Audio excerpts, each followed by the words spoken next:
It's interesting that you mentioned the reptilians, because what it's taught me throughout all the experience is the ones that have caused me the most pain have been the greatest teachers. Okay. It's taught me unconditional love, and unconditional love is loving everyone and everything, no matter who they are, what they've done, and truly loving them, because you see them as a soul. They're living this experience regardless of what being they are, and you see the purity and of who they are. So unconditional love, compassion for all beings. Once you reach that point, you can interact with all and being on an equal understanding. One morning I woke up early hours in the morning. It was still dark. I looked around, saw my girlfriend, but as soon as I closed my eyes, I could see the stars. But the star pattern was different to what we'd see from this planet. And then I opened my eyes again. It was dark. Closed my eyes. I could see the stars, and I thought, wow, that's really interesting. And that progressed. So that would happen about 3 nights a week. And after about a month, because I thought, surely I must be inside something that's sort of out in space, because the stars were so clear. And yeah. So after about a month, I plucked up the courage to turn around and have a look behind me when I would wake up in that place. And what I saw was I was inside a craft. I could see, behind me, I could see, behind me, above me, there was this long screen, rectangular screen, and that was used for star travel. So it was like, you could see the star map. You got to accentuate the positive. Wow, I feel good. A little bit of feel good goes a long way. You're listening to KAren Swain, teacher of Deliberate Creation, accentuating the positive, showing you a way to a better life. Accentuating the positive, it's not just fad, it's sanity. Who in their right mind would accentuate anything else? If you feel like that's what you want to do. Hello and welcome to another episode of Accentuate the Positive Media with KAren Swain. So great to have you with us again.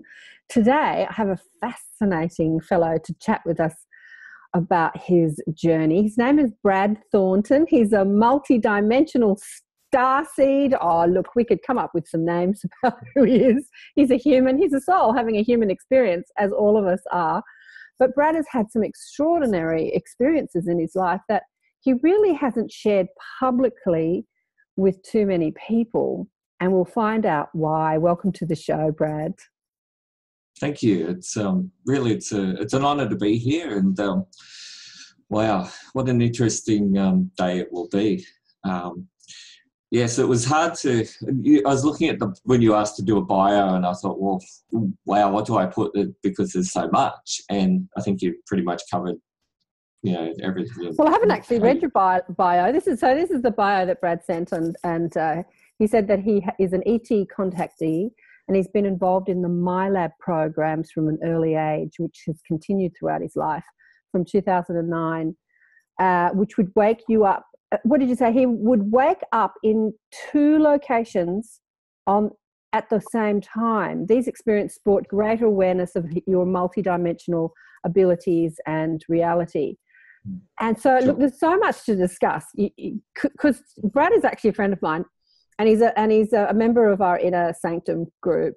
We have the webinars for the New World Teachers. So for people that, like Brad and like myself and like anyone that's listening that has a story to share and really wants to have that support group, and, I call them reminders from home, because we all, as teachers, we all have to remember that no matter what's happening in the world, the heinous, horrible things that are happening to us and to other people, we have to maintain a high vibration.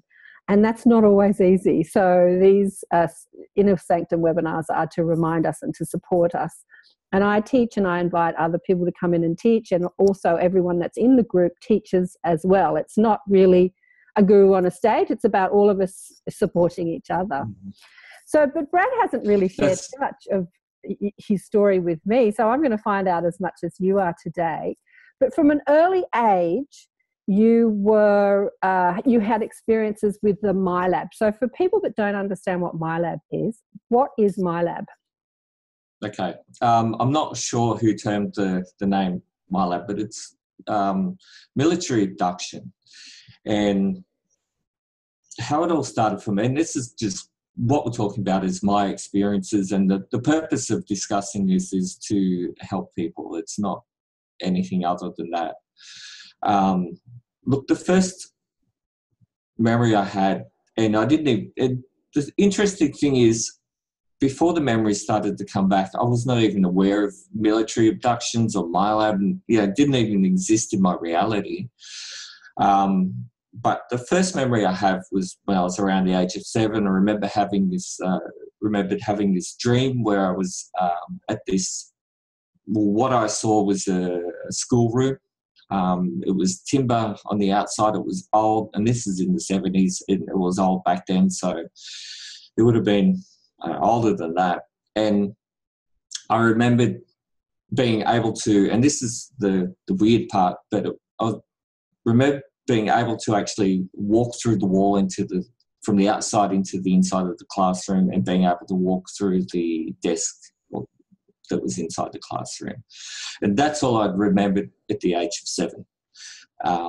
Now in 2009, that's when things became weirder, because the first dream I had was, and it became a series of, because the same 2 people were in it in different dreams. But the first dream I had, I was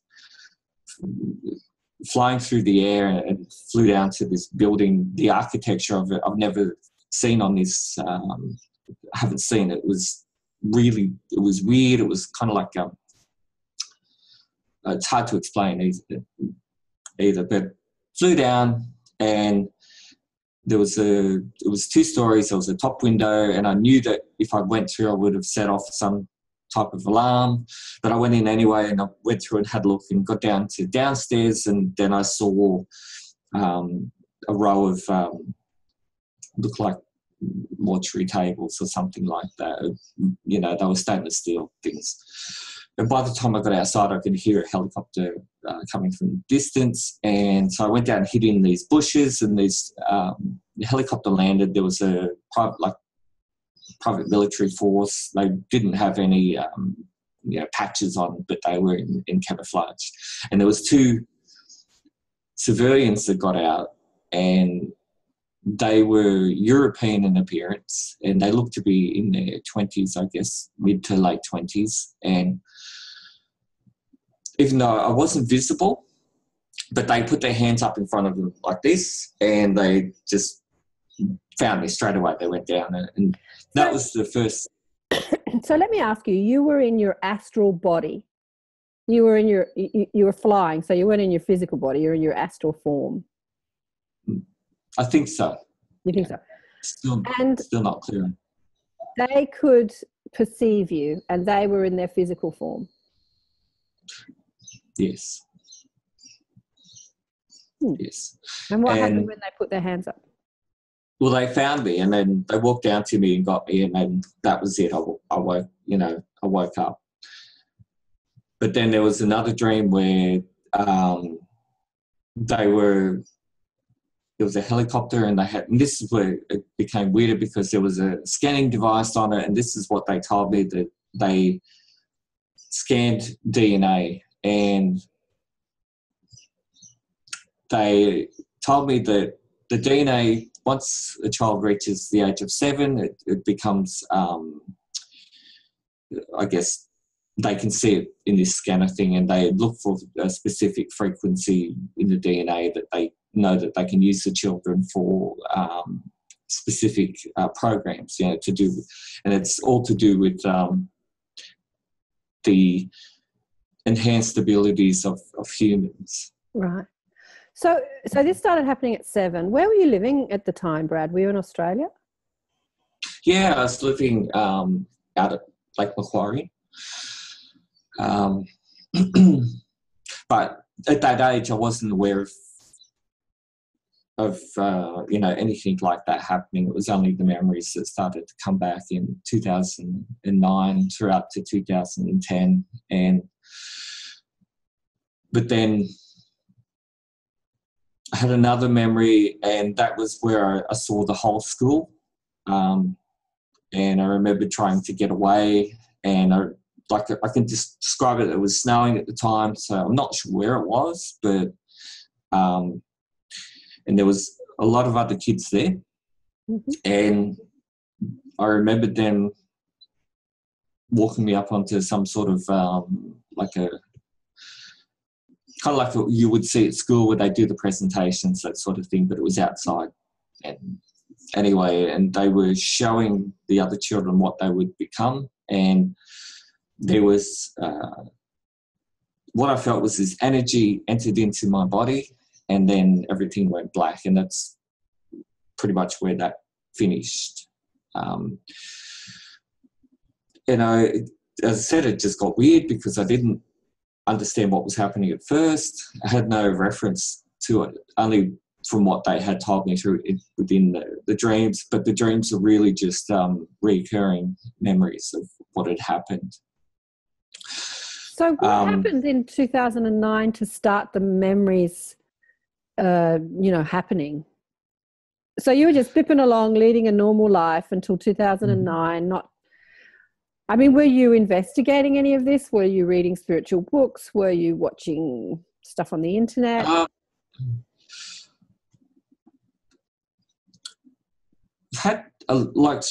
Throughout my life, I've always been psychic and had a lot of experiences with. Yeah. Telepathy. I lived in a house that was. Yeah. Lived in a house that was haunted. Even the neighbours would see spirits, in the house. And a lot of things happened there. And there was a lot of harassment. Like, sleeping was a hard thing because there was always presence around. And there would be times throughout the year where I would dream about everything that was going to happen the following day, the night before. So everything, the people that I was going to interact with, the discussions that I had. And so I knew what the day was going to present, and it would present exactly how I dreamed it the night before. Wow. But I'd had, in I think 97, I'd had, and I wasn't aware of ETs before then,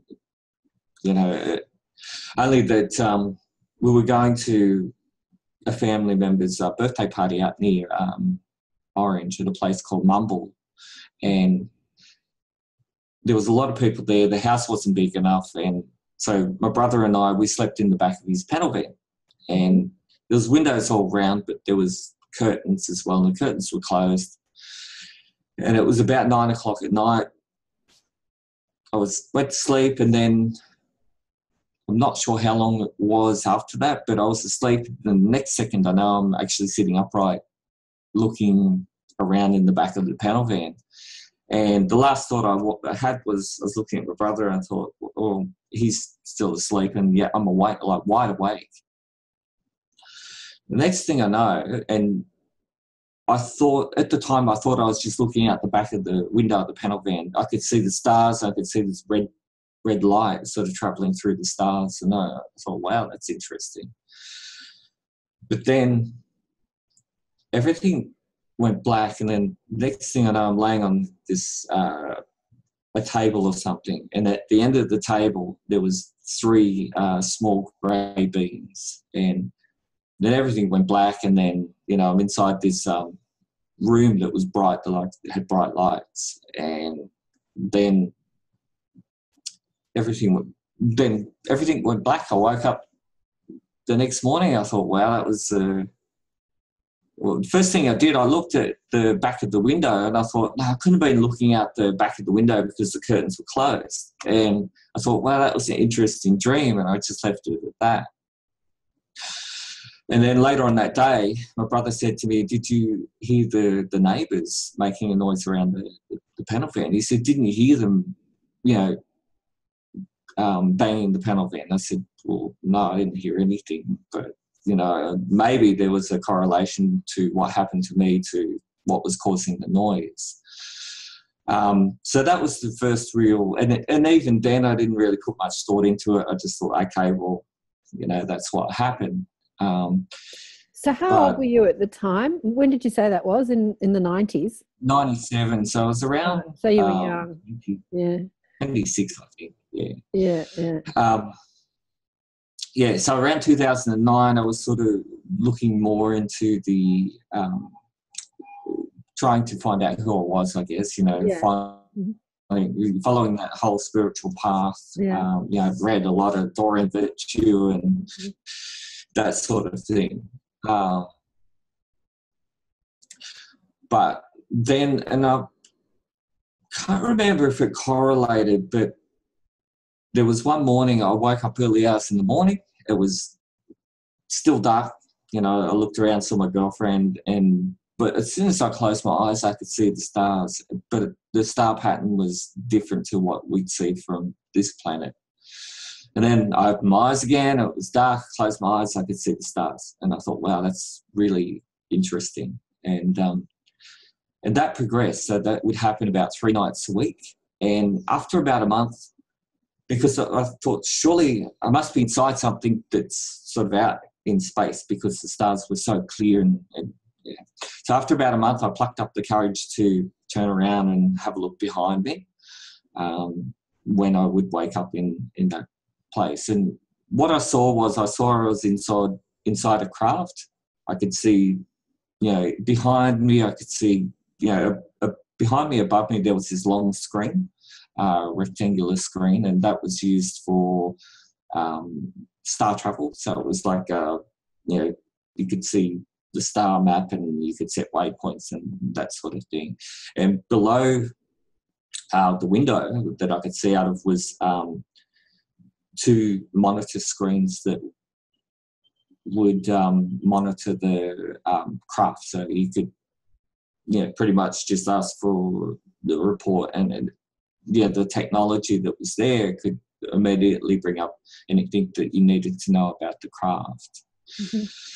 And that was, I said, this was kind of new, but it progressed from there to, I would wake up once I woke up in like an airport, but it was like a spaceport, and that was somewhere in Argentina. You were in Argentina at the time? Yeah, well, that's where I woke up. Oh, that's where you were, but you were in Australia and you woke up in Argentina. Yeah. So in your physical body? I was aware that it was, sorry? In your physical body? I don't know what body it is, because I wake up, I'm in the bedroom at home, but as soon as I close my eyes, I can see that I'm somewhere else. It's just like being somewhere else. So I'm not sure what. I want to explain that for people that are listening. I've had this experience as well too, and it was during a time when I was in my 30s that I was reading a lot of books, and one was a book that Peter Richelieu wrote called A Soul's Journey. And I had this experience of going to sleep at night and then being in a higher dimension in a classroom and asking some questions and moving up through dimensions. And then it's a long story. And then I came back into my body, and I was in and out of my body simultaneously. So I knew I was in my body, but I knew I was not. And then when I'm talking to my guides after, I said, what happened? Because I never had the experience of floating above my body and looking down at it. Like I just was in 2 places at once. And they said, it's just a focus. It's just like a camera lens. You're here and you're there just because you're like focused in that place. So when you're focused here, that's what you see. It's like when you look through the camera lens, that's all you see. But if you move it, you see something completely different. So they just said that you're here and there simultaneously, but your focus is either here or there, and sometimes it can be both. So I went, that makes sense. And I think that's what you're trying to explain, yeah? Yeah, exactly. so I would wake up, being on craft with other beings, in places where there was military and other beings. And what's interesting is, like, there was times where I'd wake up and look at the being or look at the military officer, and they would know that I was there because they would turn around and look at me. So, and that I still don't fully understand how that happens, apart from what you've just explained. But with the MILAB stuff, so those memories that I had come back, then there was the warnings not to talk about the information that I had come back in those memories. So was this when you were... So MILAB is spelled MILAB, military... Yep. Something. What does it stand for? Military abduction. Yeah, but those letters stand for something? MIL? No, it's just the MIL, military, and AB. Abduction. Oh, okay. All right. Okay. Well, that's something I learnt today. So MILAB is basically that's been coined by people that have been through the experience, not so much the government, like people that have actually... No, like there's many project names that are related to different projects that people have been through. Like, I'm aware of some of the names, and so basically, let's just clarify this for people that don't know anything about it. So the military, whoever they are, I don't know, because if this is happening to you in Australia, excuse me, I'm still getting over a cold. We've heard a lot about it happening in the US, but I guess it's just a global phenomenon. It doesn't actually have to be a country. It doesn't have to be, it's just that a lot more people are talking about it in the US. There are some military, and I don't know who they are. Is it a global military? Is it a US? Is it Australian? I don't know who they are, but I guess, secret space or whatever, some group of people are scanning humanity and looking for children that have a slightly different DNA sequencing, and they have more developed intuitive abilities, let's say. And so they have taken these children into classrooms or into facilities and tested exactly what they can do. And some people have experienced a lot of trauma during that and some haven't. But it seems like an incredible story, but a lot of people are talking about it. It's happening. It's happening to a lot of people. It was traumatic, the things that happened, and although I don't want to go into that whole side of things because it's not really serving a purpose. But it wasn't traumatic to you as a child because you didn't remember it. It was only traumatic when you had the memory recall.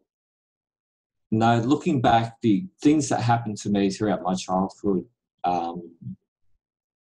were traumatic, like the experiences that I had. And looking at it now, I can see the correlation. And because MILAB, and I don't really like the term MILAB, but people that have been involved in the projects, controlled, like they have mind, a minder as such, or a few, and they can often be your partners. So what I found interesting was, like, my first long-term partner, I dreamt about a month before in vivid detail. I knew, when in the dream, I saw her parents' place, what it looked like inside. I saw her, how, what she looked like, what she was wearing. And so I knew that woman was coming along. And sure enough, she appeared through another friend at my front door, and so I knew, and she was wearing exactly what I saw. Forget internet dating. yeah, exactly. Then after that relationship finished, the next one, the same thing. So I knew, and then, but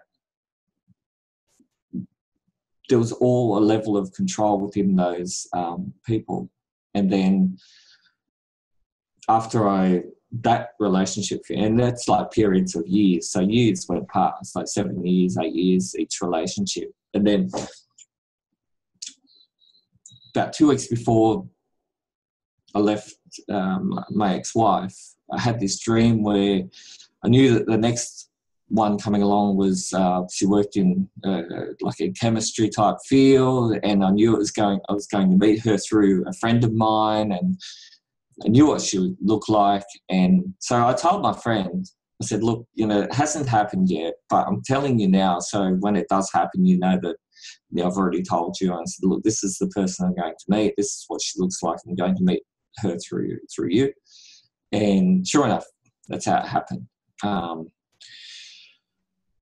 And that was my last relationship before I met Susanna, who, I married. But I didn't see Susanna coming, and that's a whole, different thing. But and that was around 2009 when I was with my ex, and that's when things become really weird, because with the memories came the warnings, because I started to talk about it with family, the information that, was coming forth. So I would get warned in dreams, but then it became real, because it was also happening in physical. So at the time I was doing lawn and garden maintenance for Strata Properties. So I worked with a team of guys.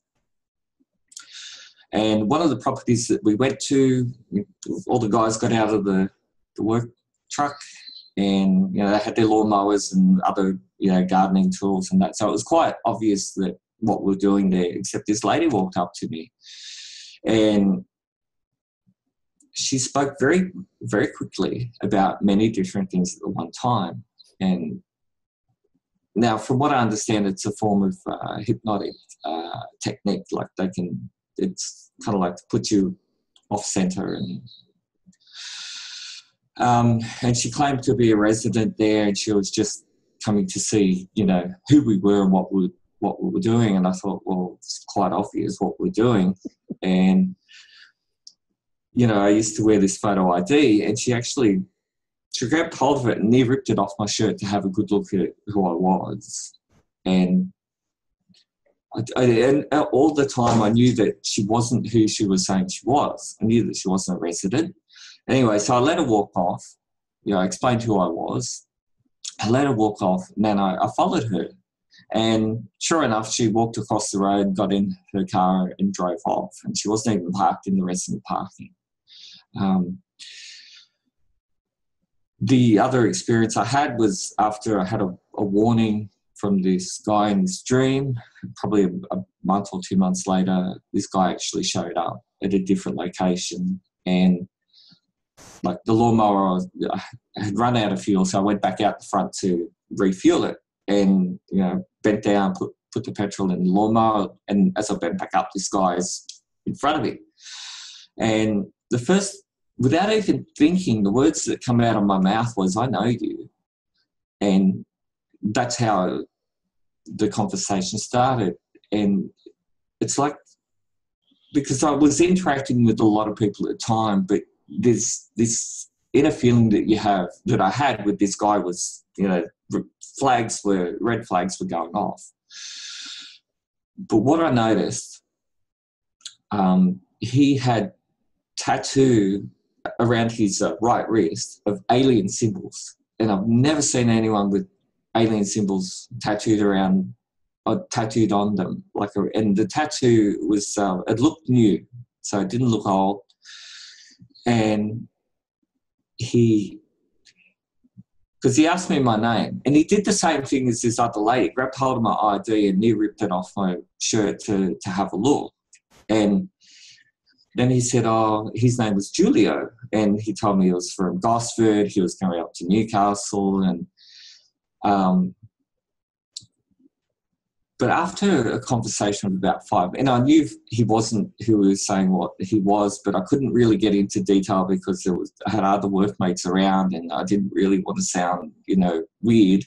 ask the questions. But after about 5 minutes, I noticed I could see because he was standing at probably about 5-6 foot away from me, and I could see his whole profile view, but I could see his body was vibrating up and down by about this much. It was going like this. And the second that I saw that, his demeanor changed from happy to, he became very worried, and he just said to me, just keep doing what you're doing and I'll see you later. And, and left. And I thought, bizarre. And it was only that I found out later on that it was a being that was cloaked as a human, and the being was much taller and much bigger.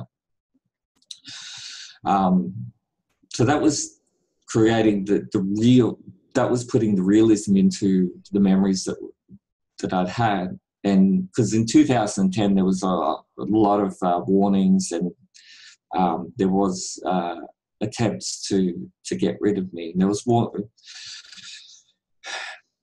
like 2011, and I've documented all this. Like I've kept a record of things that have happened. And in 2011, I'd moved out of. I'd left my partner at the time because things were getting weird with her as well.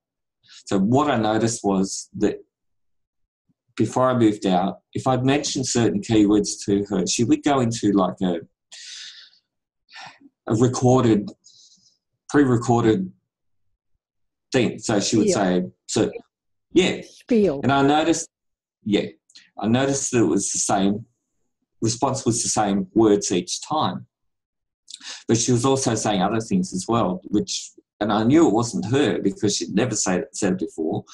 And she said, I love getting the kids when they're young so I can program them. And I thought, okay, this is not her. She's not said things like this. And anyway, so one day I thought, I'm really going to push this, because I knew that it wasn't her that was saying these, telling me to shut up otherwise, And because it was war, she said, if you don't shut up, I'm going to call the mental, people to come and collect you. But I really pushed it this day. You were sharing some of your experiences with her, and she just thought you were just batshit crazy, basically. Yeah, exactly. And it wasn't hardcore stuff. It was just the memories that I had come back. And anyway, so this day I pushed it, and finally what happened was she said, if you don't shut up, sorry, are you there? Yeah, okay. So she said to me, if you don't shut up, we're going to send you in for reprogramming. And I thought, okay. And I just stopped there. I thought, okay, I'll leave her. And I left it for a few days, and I said to her, what did you mean when you said to me, if I don't shut up, we would send you in for reprogramming? And she said, I never said that. And she had no memory of actually saying it. And because I knew that it wasn't her that was saying it, they were just going through her. And so in 2011, there was one night, I think it was February 2011, there was one night, it started about 11 o'clock. I could hear this whole recorded message, which continued, it was on a loop, continued through to about 5 o'clock the next morning. And it's pretty much, it was a guy's voice who said, if you don't shut up, we're going to do this. If you don't shut up, we're going to do this. And if you don't shut up, we're going to take your daughter away from you. Okay, I'm getting a lot of guidance around this. I've not said much, but there's been a lot said to me during this whole conversation. Okay, what's being said? Because I'm interested to... Well, they're telling me the importance... Okay, so in my 30s, I did a lot of healing workshops, energetic healing workshops, and we were playing with energy and reading people and playing with our psychic abilities and astral... remote viewing and doing a whole lot of, playing with energy, but focused on healing the physical body. But there's so much more you can do. It's not just about, fixing a physical form. There's so much more we can do with our consciousness, and humanity for a long time hasn't realized exactly how powerful we are. But so back when you were a kid and I was a kid, maybe this MILAB stuff was happening, but consciousness has exploded in the last 20 years. And so 20 years ago, I was doing energy healing workshops and discovering all this stuff and talking about how we're, shifting our DNA and we can activate DNA. We were looking inside the pineal gland and looking at the telomeres at the end of the DNA threads that fray, and because they fray, the body ages, and we were we were doing all this 20 years ago. And the energy healing has just exploded across the planet. So it's not going to stop anytime soon. And I went a couple of years ago to visit someone who came out here doing some more energy healing. I read his book and I thought, oh, he's a bit on the leading edge. Let me go check out his work. And I found that a lot of the people that do these seminars were older women who had no intention of using it as a modality and setting up shop and actually helping anybody else. They were just doing it because, and it was costing a lot of money, but they were just doing it because they wanted to do it and it was interesting. And I posed the question, why are these people doing it if they have no intention of actually using it as a healer or an energy healer or some sort of energy worker?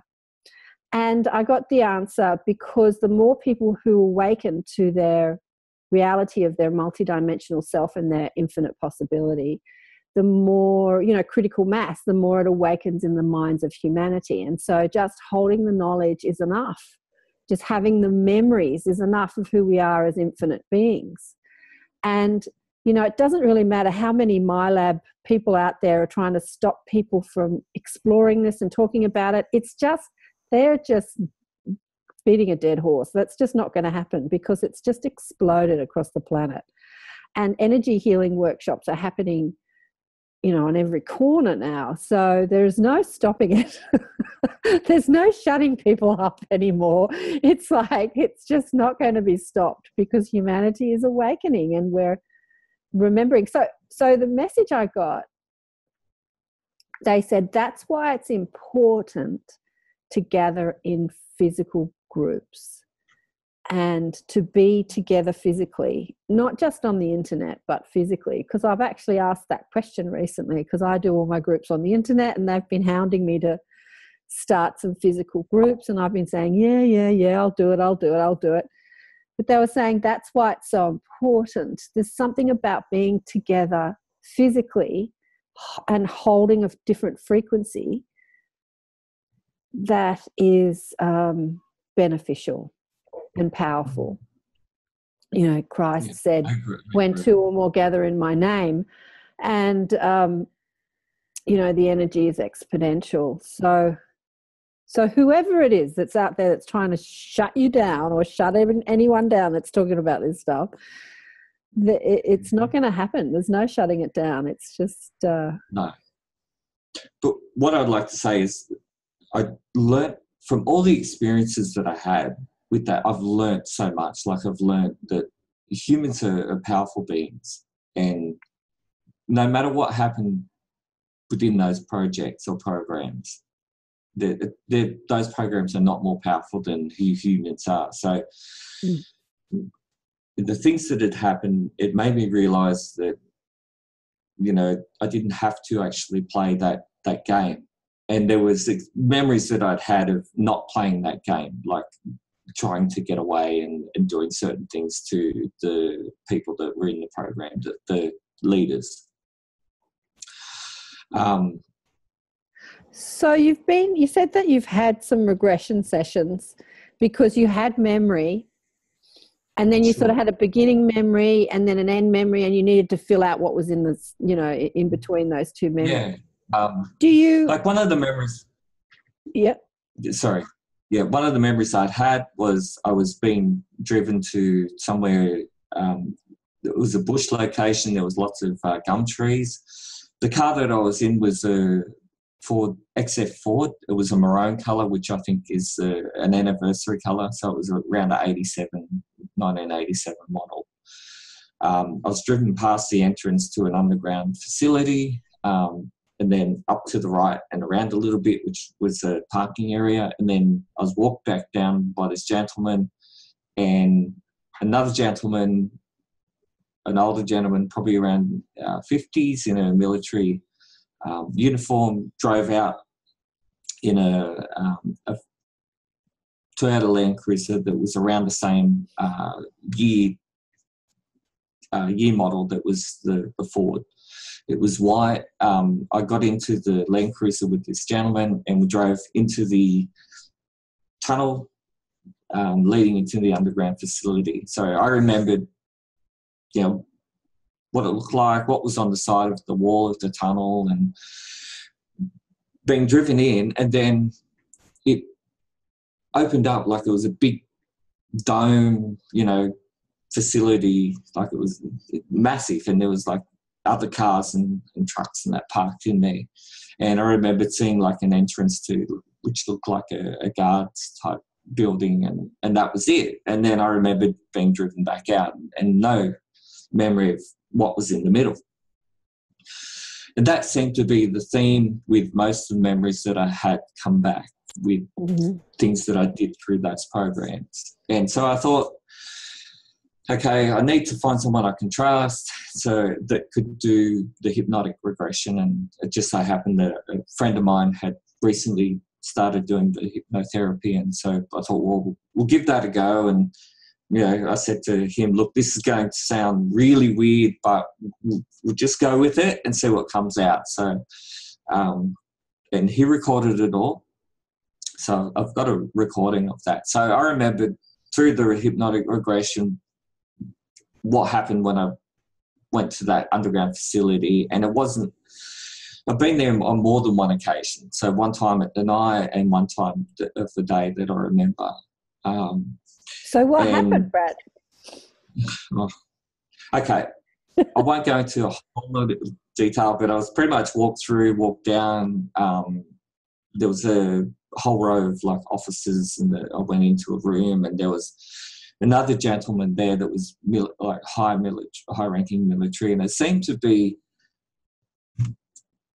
like a division within the Navy that's like naval space, but like it's because the officers that I saw were like the high-ranking ones, like the generals. They had the uniform on.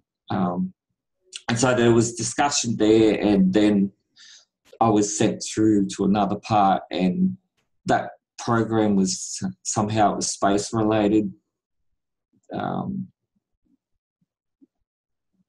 That's all I'll say. It was related to space. There was things that I was involved in doing that.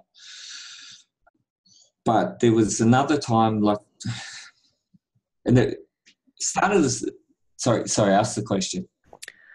So you go down to this military facility and it's related to space. Were they testing you? Were they asking you questions? What were they doing with you? There was questions asked first by this military officer, and then I was taken somewhere else and I vaguely remember seeing some type of craft, and there was things that had happened with that. And I don't want to go into the specifics of the program because it's not really important. It's not important. But I have a pretty good idea where the facility is. Although I haven't actually physically been there. But I've got a pretty good idea where it is. I think it's out somewhere out near Blue Mountains, around that area. Well, I've been watching Cosmic Disclosure and hearing about all these underground facilities that the Secret Space program has. And it doesn't surprise me that they would be in Australia, because Australia is such a huge landmass and it's so empty. Mm-hmm. It's so empty of population. So there could be just so much happening out in the desert because it's so vast. Absolutely. Because there's not a lot of land left on the earth that isn't populated in some way. And Australia is quite unique in that it is so vast and so empty. So there's what is going on out there in the desert. Like, who knows what's happening out there? Well, my grandfather worked on the Snowy River Hydro project, but he told my mother, like years later, he said, there's also tunnels that run from Canberra to Newcastle, and he told my mother where the entrance is in Newcastle. And some other stuff that he'd been involved in. So he was also involved in the Freemasons and some other group and this is stuff that he told my mother years later. And what's interesting is I joined the Freemasons years ago, and I had this dream that said, it'd be good for you to join the Freemasons, and so I thought, okay. And this is when I wasn't aware, like as aware as what I am today. So I joined this lodge, and I looked at there was a photo up on the wall of another lodge that had migrated to that same building, and there was a night, like it was taken in the early, 1940s, 1920s, something like that. And I thought, geez, that person looks familiar. And it was my grandfather. Mm-hmm. It was taken when he was about 20-something. So I had his name there, and I thought, wow, okay. But I was with the Masons. So what I'd like to ask you is, during your hypnotic regression, did you find out, the agenda of your soul? Like, why did you take on a physical body? Where do you normally hang out when you're not being human? And did you have some agreement with some extraterrestrial or higher dimensional group and said, I'm gonna take on a physical body? Like, did you find out any of that? Yep. In 2010, after an experience that I had where there was an attack, I was taken to something, because I made it through that, and I was taken to somewhere else, and there was a group of people there, and I was interacting with two people. And the male, he told me all this information. He said, you chose to be involved in this program. Your genetic father is different to the physical father that you have, and told me the name of the genetic father, and explained to me, he told me the name of the program that I was created in, like the genome program, which was, so the DNA was changed to fit the needs of being taken into the military program. So I knew that, because at first I was in the victimhood thing, why has all this stuff happened to me with the military stuff? And so it changed my perspective to being not victim to, okay, I chose this, I chose to come through and experience all this, and to bring it forth, the information, into this reality. And so people, to create awareness, because going through that experience, it's hard. Like, it was hard. Emotionally, it was hard, and because there's lots of programs in play, there's lots of control. Yeah. It is hard, but you know what's hard too? Being human's hard. Like, most people's backgrounds are pretty stressful. I don't know actually I know a few, but I don't know too many people that have not had to overcome trauma and disease and beating and abuse, and that's has nothing to do with black ops or military programs. That's just family. That's just in the family, and conditioning, and lies and deception. Oh my God, just watching my mother and father sling mud at each other and use us as weapons towards each other. We were just, the three kids, we were used like weapons to hate the other. Like, we went through hell too, and we had nothing, we weren't in black ops programs. It was just a human, disjointed family. So we all have to overcome all those traumas and return to love, and return to the source of our being, and knowing who we are as infinite potential, unconditionally loving souls having a really strange time in a human experience. So, but definitely. Okay, so what group of beings, I suppose that your soul may be not connected to any group of beings, but do you know what group of beings that you're connected to that? No. I've interacted with many different types of beings. Okay, so I guess I had an experience where I met some family, but I have no names for the beings that they are because I don't have reference point to the names. But they look hybrid. They're human and, a different race, but no reference to the name. But, okay, so after I met Susanna, my wife, that's when things started to get stranger because Susanna had never had any experience with ETs or anything like that until she met me, and then and this is where things sort of ramped up because they would show up, and so it wasn't only me seeing them, but Susanna would see them, and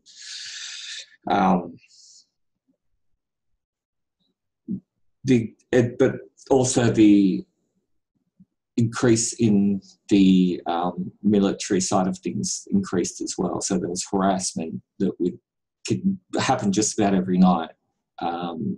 There was a guy and Susanna, we would both see him. He was a remote viewer from the military, and we could pretty much work out what his shift days were because it will always be on a certain day and then it would continue and then he would have his days off. So, and I know what the guy looks like, but because you can reverse that as well. With anyone looking at you remotely, you can follow that energy back and actually look at and see where they are and what's happening around them. So. And, like during some of the energy workshops I did when I was young, and this is what you can actually shut your energy down so that they can't see you. I remember dating an Indian guy years ago, and then he was deported back to India, and he was on the phone to me. It was before I had a computer, I think. And he said, I can see you sitting on your couch, you're wearing this, you're sitting on this side of the couch, it's a sunny day. Like he was remote viewing as we were talking on the phone. It was really fascinating that he could see me so clearly as if he was in the room. He was describing what I was wearing, and that's when I started to sort of discover this remote viewing thing, and like, wow, I started exploring that. But we do have the ability, like we're not victims to any of this stuff, even though it's freaky and strange to the mainstream mind, to the unawakened mind. We have the ability to, even though we can't see it with our physical eyes, but we can energetically with our consciousness shut and open and shut and open and allow it or not allow it. Yes, something else to play with. But so he was seeing you, and you could feel him looking at you. Did you, shut down that connection?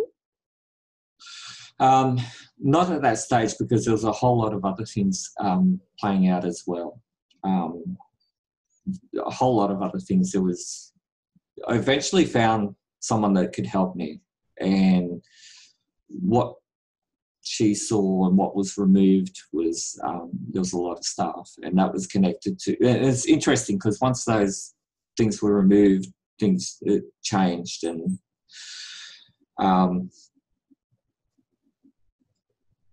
God, I don't. Sorry, no, I've drawn a blank. The thing about all of this is that every situation that happens to us, be it normal or strange, happens because we are a vibrational match to it. And exactly. There's a lot of fear going around on the internet with talking about these secret space programs and reptilians and aliens and out to get us and control and mind. I mean, this whole mind wiping, this forgetting experiences, the ETs do that really easily to us. I mean, it looks like that our human mind is really easy to manipulate, and that we can have complete things wiped. Like I spoke to Sherry Wild, who's, our next guest on the Inner Sanctum, who had all these amazing experiences and didn't remember any of it until she went into hypnosis. But then again, she also realized that was the contract of her soul, because she wanted to have a human experience and simultaneously be a part of a extraterrestrial experience, but not have memory, so she could have a normal human experience. I mean, that was actually a contract. But that's also the contract our soul makes when we take on a human body. We come into the human body and have complete amnesia about who we are as multidimensional, infinite potential, spiritual beings, as an extension of source energy. So it's happening on many different levels, you know, this amnesia, and the challenge as a soul having a human experience is to have memory returned. And that is the memory of our, you know, who we are as souls as well. And that's not an easy ride, but that's the challenge we're up for during this experience called life, is to widen that gap and have that door just open more and more and more and more, and that memory return of who we are and who we are. But who we are when we're not involved in all the dramas that we can experience here is this pure positive energy, pure potential, pure creative potential. And when we vibe at that level, we are in complete control of the experiences that we have, no matter what's going on in the earth, in the universe, in the cosmos.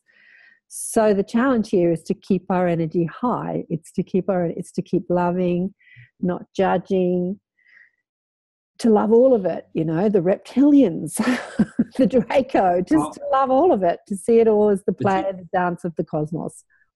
Yeah, it's interesting that you mentioned the reptilians, because what it's taught me throughout all the experience is the ones that have caused me the most pain have been the greatest teachers.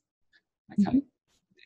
It's taught me unconditional love, and unconditional love is loving everyone and everything, no matter who they are, what they've done, and truly loving them, because you see them as a soul. They're living this experience regardless of what being they are, and you see the purity and of who they are. So unconditional love, compassion for all beings. And once you reach that point, you can interact with all and being on an equal understanding.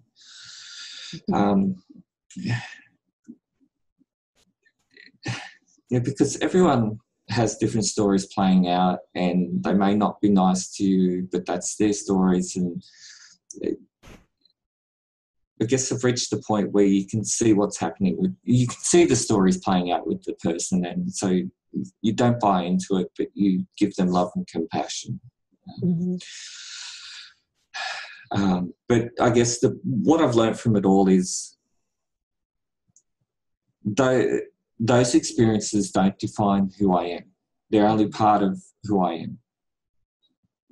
And that whilst I'm a soul in this body, I'm not limited to this body. My consciousness is not limited to being just Brad in this body. There's a much bigger world out there. So we do have the ability to travel and experience other things and expand the consciousness and not have a closed mind, because what we get taught throughout school and media is not really the bigger picture. It's just a small part. So throughout the years I've been, because I have memory of using the abilities, telekinesis and that sort of thing. So I've really been focused on honing those abilities. So it's interesting because I made a side wheel, the paper thing on the toothpick, and I had it on my computer desk for months, and I had my hand near it, and that thing would not move. I'd be focused on it, telling it to move, and there'd be nothing. And after about 7 months, I come home from the gym one night. I was doing an exercise program, and I just had my hand near it, and I was just doing stuff on the computer, and I looked down, and I was like, this thing's spinning around like okay. But that is Deliberate Creation 101. When we want something to happen, our resistance, our wanting in a way, is buying into an energy that actually doesn't allow it to happen. But it does blocks it. It blocks it, but it does put an intention out into the universe. And then when we let it go, like want it and then let it go, it happens. Like you said, that happened to me when I read those books. I said when I was in my 30s, and I'm like, I want to do what this guy does in the book. And I was wanting that for months and months and months and months, maybe even a year or two. And I remember it happened when I forgot about it. Like I just totally let it go and forgot that I wanted it. That's when it happened, and happened powerfully. So it's so interesting. That's the creative process, is to not have any resistance to what we're trying to create.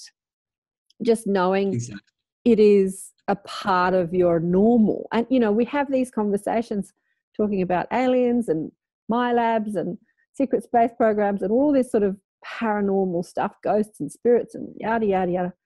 But it is actually a part of our normal. It is a part of our normal consciousness. It's just not been a part of the normal collective paradigm that humanity has lived in the last couple of 100 years, I suppose, because it hasn't been, but it is now becoming a part of our normal. What I'd like to ask you, Brad, is why do you think those people, be it military or whoever, wanted to keep it all secret, wanted it not to be a part of our normal paradigm? What's their agenda in mind wiping you and having no memory?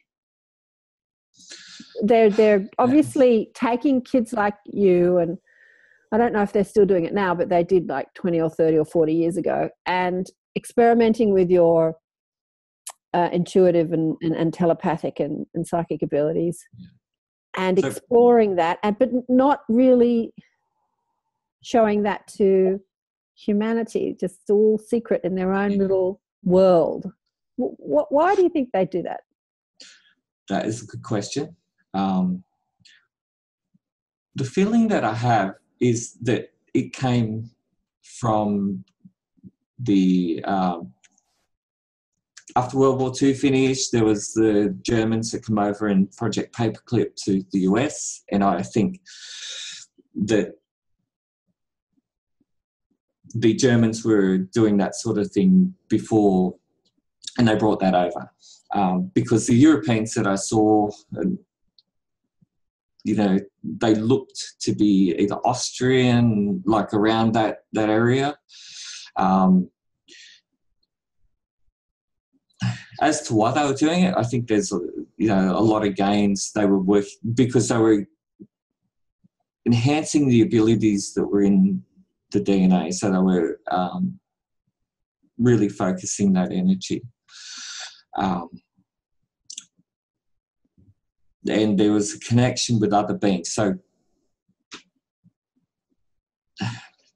with me, I was, I kind of knew, but it was confirmed that there was these other like holographic bodies that were created on board a craft that they were using to interact with Susanna and I. And it was only after that they were removed that things sort of calmed down. And since, I haven't had any other stuff to do with the MILABs for years now, which has been good. Like I'm aware of it, but it's just not part of my life. Yeah, because but you've also shifted your vibration too. Yeah, exactly. It's a lot higher than what it used to be. Yeah, you've been dedicated to your spiritual path, and you've been loving and non-judgmental, and yeah, and that's all part of it.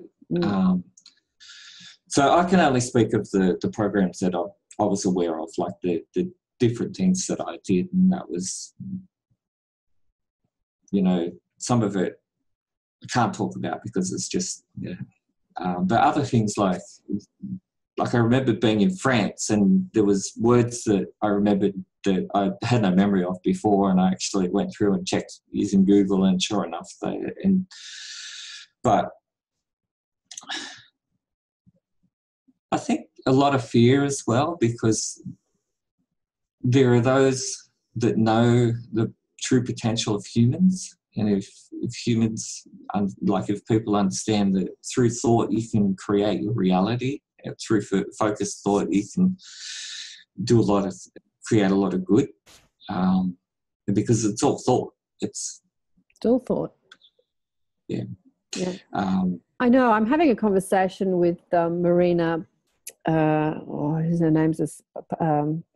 name's escaped me for a minute, but and we're talking about the quantum structure. And I think when we really understand the way the quantum structure, how what we're perceiving through our 5 apparatus called our senses is a very limited view of reality, and that it's all just energy and information, in a quantum field. When we really get to understand that, all this stuff that we're talking about, remote viewing and being in 2 places at once and teleportation, all that is just going to unravel so easily.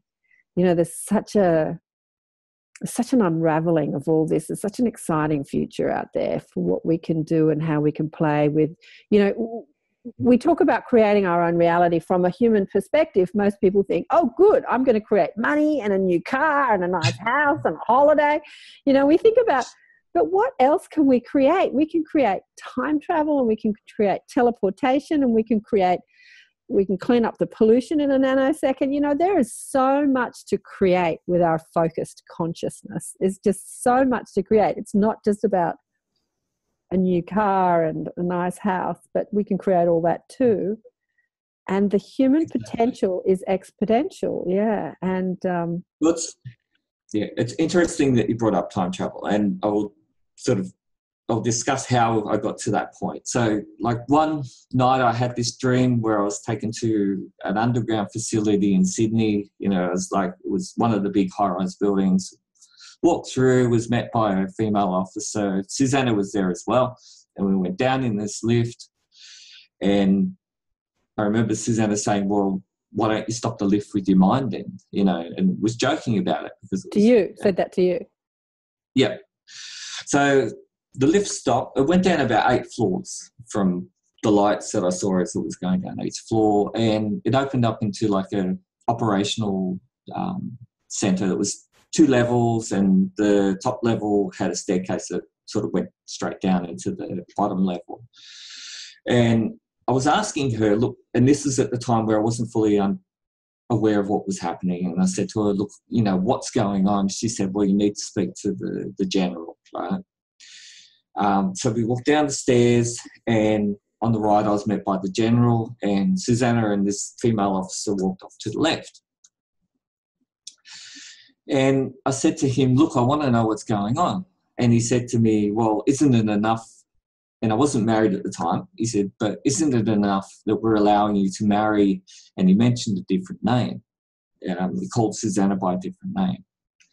And I said, but that's not really telling me what I want to know.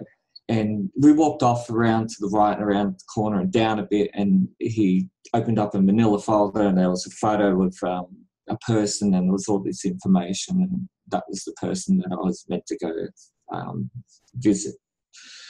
And closed it back up, and I woke up, and I woke Susanna up. I said, the weirdest dream, and I said, but they were calling you by a different name, and I couldn't remember the full name, and I said, they're calling you by this, and she said, no, she said, it's this. So she remembered the other part of the name, and she told me what she remembered. So we were both there, and she remembered. She said, oh, when we went down she went off to the left, and she said she went down to this like holographic type computers, and she was running these scenarios. So she was looking at the outcomes of these scenarios, and that was her role. And I thought, okay, wow, that's just bizarre. So the second time being there, and Susanna wasn't there, I was there, and I was taken in it was underground, so we're in this boat thing that was sort of taken up out onto the water in Sydney. We went around to the right, and there was the dock where the naval ships and that are, but they had the old Collins class submarines docked there, and they looked like they'd been there for a while. And I said to the naval officer, "Are they the Collins class?" He said, "Yeah, but we don't use them anymore." He said, "The ones that they use now can get from one part of the world to the other half within like 12 minutes. And I thought, okay, well, that's weird.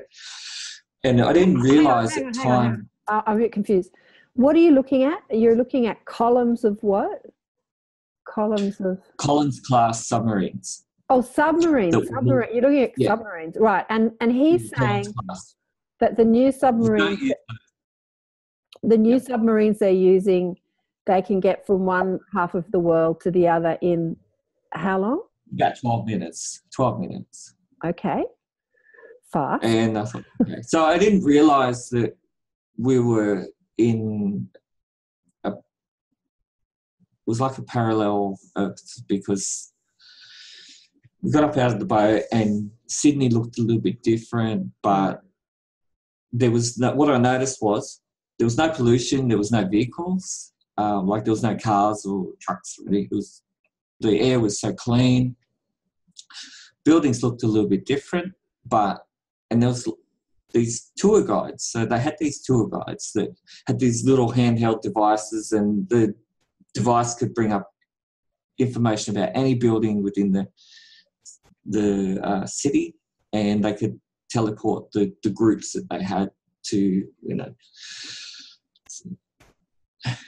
Now, I saw some other things, but I'm not going to say anything, because if someone else has been there, they would be able to actually say what they saw. So you went to a future Sydney. You went to a future. Yeah, it was a parallel Earth.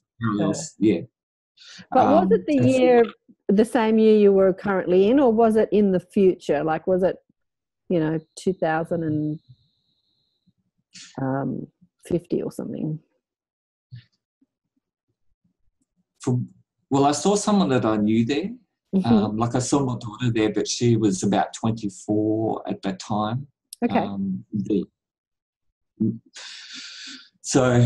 But I'm not sure how time actually works, because, parallel could be, and not parallel time, but parallel, as in similar. Yeah. But I was taken to this restaurant, and the food there was no meat products. It looked like meat, and that's what I was trying to. My mind was trying to work out. Okay, it was called by a different name. It looked like meat, but it wasn't meat. And I'm saying, but is it like chicken? But there was no reference. So, but I did speak to other people. There was lots of things happening. But if we can get to that point, if humanity can reach that point where because there was no control, like there was no government control like there is now, and there was a lot of freedom, but there was no violence or anything like that. It was just a high level of being. It's reminding me, you were in the last Sanctum we had with Garnet Schulhauser. Did he speak about the parallel Earth? Or is that in his latest book? I think it's in his latest book. There's a couple of things in his latest book. This is Garnet Schulhauser, who is taken by his spirit guide in his astral form, mostly, around the cosmos and to different timelines and parallel realities and planets and into inner Earth, and talks to Garmin. He has quite some adventures, I tell you what. I'm envious. I wish I was doing that. Or maybe I am and I don't remember, who knows. But in his latest book, which is just about to be released, he speaks about going to a parallel Earth. But he also speaks about, and this is so interesting because you haven't read his fourth book yet, I don't think either. And no, it's not out yet. He speaks about a ET being, an alien being, a higher dimensional being who is here on Earth, and there's plenty of them apparently, who worked at a university as a woman, as a lecturer in the university, and he explains exactly what you explained about that guy. She's cloaked. So to our human eyes, our human perspective, she looks just like a normal human. And she lives a very normal human life. But when she spoke to Garnet in his astral body, she uncloaked herself. So she turned off some frequency, a program, she flicked it, and she appeared as a completely different species. But so she's a higher dimensional alien being who's having a physical human life and nobody knows. And that fascinated me. I thought, how many more people are out there that we think are humans that are not? Like, that fascinated me. So it's interesting that the two of you are speaking about the same things. Yeah. Well, I had an experience earlier on where it was in dream form, but I was taken on board this craft, and it was like the Ferrari of crafts, you know. It was like really high tech. The lighting, it was like a pale blue lighting inside, and it was like I think it was 4 beings, but they all look like brothers, and they look like Greek guys. You know, the shoulder length, like curly hair, and that. And this is when I was still learning about the ET. So they said to me, you know, one of them said to me, always ask the important questions. And another one said, you know, we bend the light around the craft so it's invisible. Mm. And they said, but we interact with people. And they took me out into the main highway of Charlestown, and we were walking around within people, but we had the light bent around ourselves so we're invisible. God, what was the other things they told me? It's like Harry Potter and the cloak of invisibility. Exactly. One of them was showing me something with ants, like he was doing something with his finger and his hand and ants. And I said, well, let me feel the energy that you're using to do that with the ants. So I could feel the energy. But there's, like, I've had messages from different beings, you know, like not the Arcturians, the Andromedans, you know, like taken on board one of their big mothership, and I do know the energy. The amount of love, and this is where I really learned what love is, because the amount of love that was there was so thick it was like being underwater, and that was that thick it felt like you could swim through. Like you were swimming in love. That's a nice Yeah, word. exactly. I like that. Swimming in love, yeah. And what did they tell you, the Andromedans? The Andromedans, we were talking about the Earth. Yeah.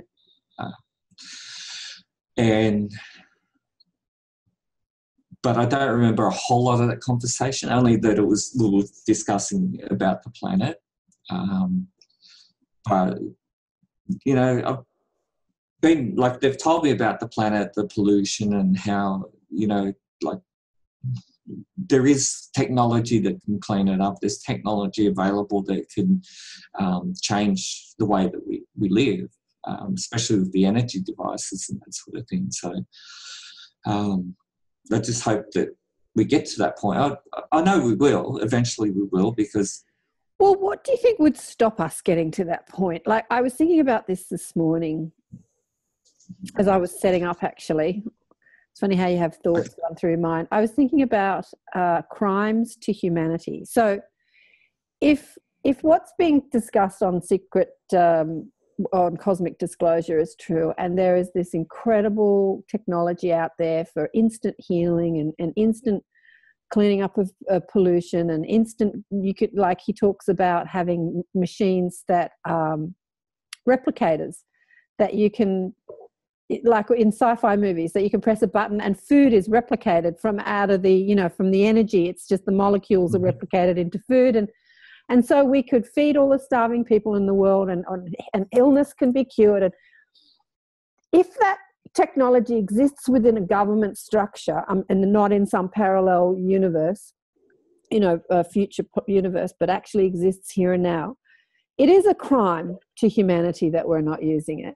And but then again, that seems far-fetched, but we can just bring it down to the amount of money that's in the world and the amount of people that are starving. That's a crime to humanity.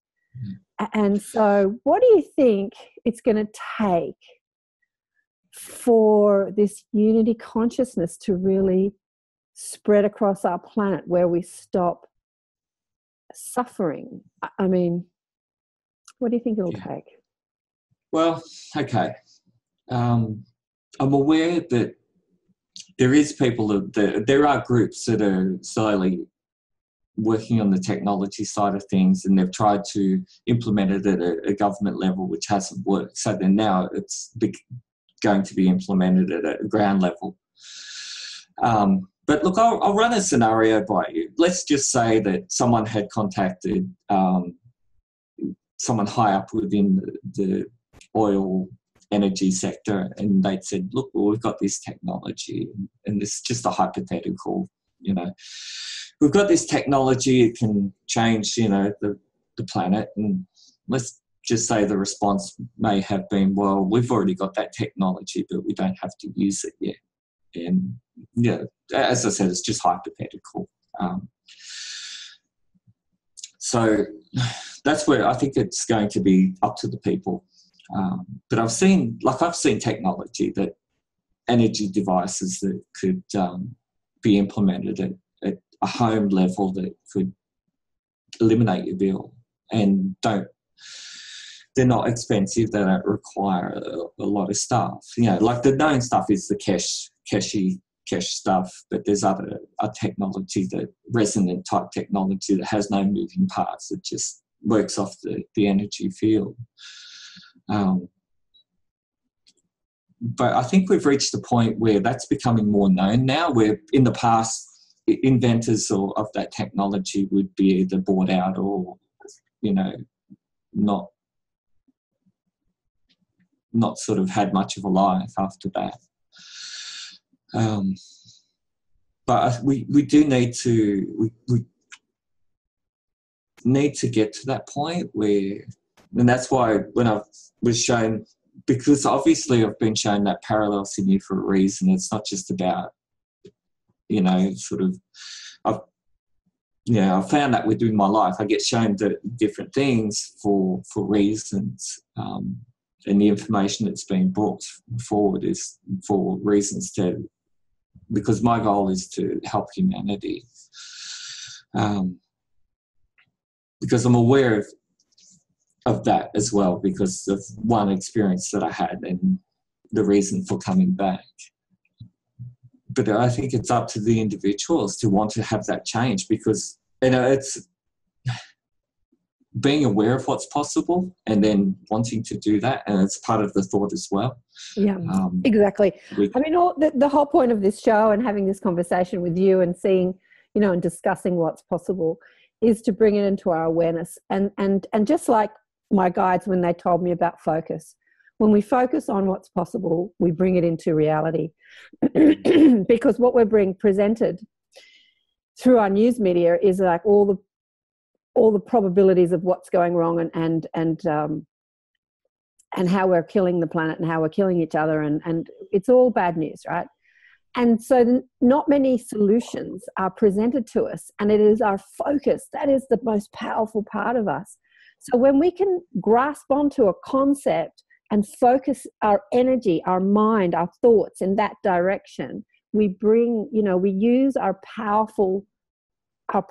to bring it into reality. And so these discussions about what is possible, and to talk about machinery that, all this stuff that seems like sci-fi and impossible, when we start thinking about it as possible, then it very quickly manifests into a collective reality, because it's already in a reality that's not the mainstream, but it brings it into a collective reality. So that's the whole point of putting these, shows out into the internet. Yeah, and that's what brings me to some of the experiences and the what they've told me about technology, and it's based on thought as well. It's based on thought, yeah.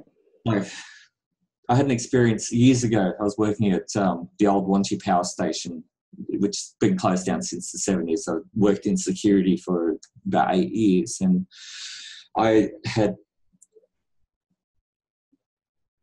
got in the back seat, and I had reached down to get something that was behind the front seat, and all I could hear was this loud metallic noise. I couldn't move, like I was paralyzed. And back then I thought, I'm being attacked, you know. So I was trying to fight it, and eventually I fought it off, and I got out of the car.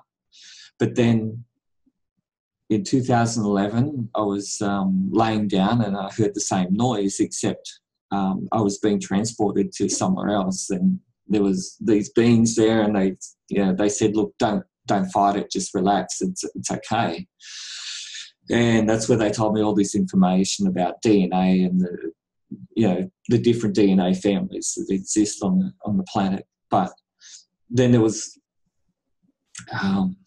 probably about 2012, I think it was. I was at work one day, and I was doing a split shift. So I was having a rest in the car. I was lying down, and I wasn't asleep. I was just resting, and I heard that same metallic noise.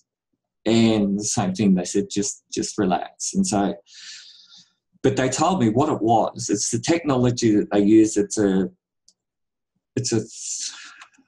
3-wave theta technology that they use to teleport people onto the craft.